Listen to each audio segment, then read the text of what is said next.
మీరు చూసారు కదా ఎపిసోడ్. స్టేజ్ పైకి పిలిచి ఒక టాస్క్ ఇవ్వలేదు, పాడివ్వలేదు, డైరెక్ట్ నువ్వు ట్రాన్స్జెండర్ అని ఆమె అడిగింది.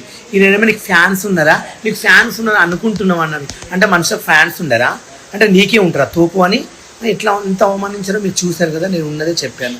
నేను ఇప్పుడు జెన్యున్గా ఏమైనా తప్పు చేసిన ఉంటే నాకు అభిజిత్ గారు పాపము గ్రీన్ లేబుల్ గురించి చెవులో చెప్పి రెడ్ లేపించాడు. నీకెందుకు అంత నవదీప్గా, నీకు ఎందుకురా, నీకు ఆఫర్లో ఒక ఛాయిస్ ఇచ్చారు కుక్కలాగా నువ్వు ఒక్కసారి నువ్వు చూసుకోవాలి పక్కన ఉంది. నీకు ఎందుకురా, నీ వల్ల నా జీవితం ఖరాబ్ అయింది ఇప్పుడు తెలుసా.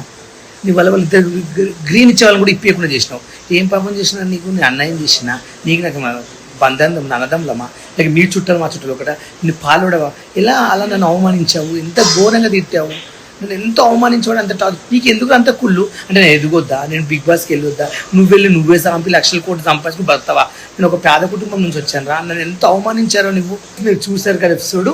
స్టేజ్ పైకి పిలిచి ఒక టాస్క్ ఇవ్వలేదు, పాడివ్వలేదు, డైరెక్ట్ నువ్వు ట్రాన్స్జెండర్ అని ఆమె అడిగింది.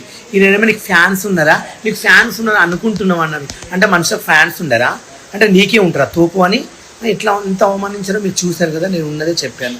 నేను ఇప్పుడు జెన్యున్గా ఏమైనా తప్పు చేసిన ఉంటే నాకు అభిజిత్ గారు పాపము గ్రీన్ లేబుల్ గురించి చెవులో చెప్పి రెడ్ లేపించాడు. నీకెందుకు అంత నవదీప్గా, నీకు ఎందుకురా, నీకు ఆఫర్లో ఒక ఛాయిస్ ఇచ్చారు కుక్కలాగా నువ్వు ఒక్కసారి నువ్వు చూసుకోవాలి పక్కన ఉంది. నీకు ఎందుకురా, నీ వల్ల నా జీవితం ఖరాబ్ అయింది ఇప్పుడు తెలుసా.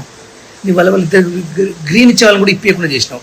ఏం పాపం చేసినా నీకు, నీ అన్యాయం చేసినా నీకు నాకు బంధం నన్నదంలమా, లేక మీ చుట్టాలు మా చుట్టాలు ఒకట నీ పాలుడవా, ఎలా అలా నన్ను అవమానించావు, ఎంత ఘోరంగా తిట్టావు, నన్ను ఎంత అవమానించాడు, అంత నీకు ఎందుకు అంత కుళ్ళు. అంటే నేను ఎదుగొద్దా, నేను బిగ్ బాస్కి వెళ్ళొద్దా, నువ్వే సంపి లక్షల కోట్లు సంపాదించుకుని బతావా, నేను ఒక పేద కుటుంబం నుంచి వచ్చాను రా, నన్ను ఎంత అవమానించారో నువ్వు.